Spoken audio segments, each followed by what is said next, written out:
Hello everyone, Assalamu alaikum. Welcome back to my channel Reka Home Kitchen. আজকে আবারও একটি cooking video আপনাদের সাথে শেয়ার করতে চলে এলাম।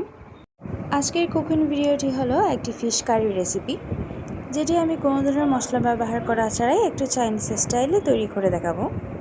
প্রথমে আমি একটি রুই মাছকে কেটে ধুয়ে পরিষ্কার করে নিয়েছি। মাছটি ম্যারিনেট করার জন্য আমি দিয়ে দিয়েছি 1 চামচ আদা রসুন বাটা, 1 চামচ লবণ, 3 চামচ কর্নফ্লাওয়ার ও একটি ডিম। মাছের সাথে কিছু গোল করে কেটে রাখা আলুও ম্যারিনেট করে নিয়েছি। এবারে একটি কড়াইয়ে তেল গরম করে নিয়ে মাছটি এপিট ওপিট করে ভালোভাবে ভেজে নিব। মাছটি ভালোভাবে ভাজা হয়ে গেলে মাছটি আমি একটি প্লেটে নামিয়ে নিলাম।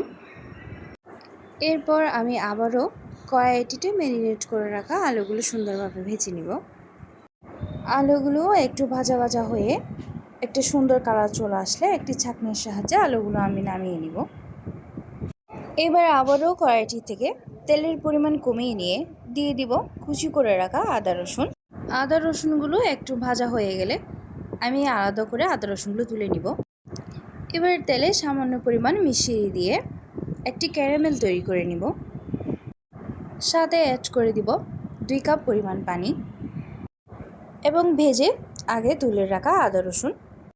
এই পর্যায়ে অ্যাড করে দিব 1 চামচ চিলি অয়েল এবং কুচি করে রাখা পেঁয়াজ। ভালোভাবে নেড়েচেড়ে দিয়ে দেব 1 চামচ পরিমাণ লবণ এবং লম্বা করে কেটে রাখা টমেটো কুচি। মশলা ভালোভাবে কষানো হয়ে গেলে মশলাতে আমি মাছ এবং আলুগুলি দিয়ে দিব। সাথে আরও দিয়ে দিব 2 কাপ পরিমাণ পানি। উপরে দিয়ে দিলাম কিছু টমেটো কুচি এবং 10 থেকে 15টা আস্ত পুঁইশাকের পাতা। এই পর্যায়ে ঢাকনা দিয়ে চুলার মাঝারি আছে আমি 5 মিনিট রান্না করে নিব।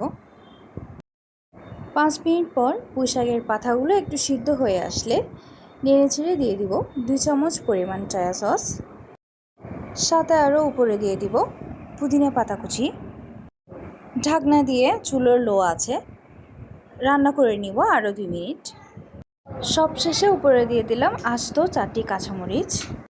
কাঁচামরিচগুলো আমি এখানে পরে ব্যবহার করেছি যাতে করে ঝালের পরিমাণটা একটু কম হয়, যেহেতু আমি এখানে আগেই 1 চামচ চিলি অয়েল ব্যবহার করেছি।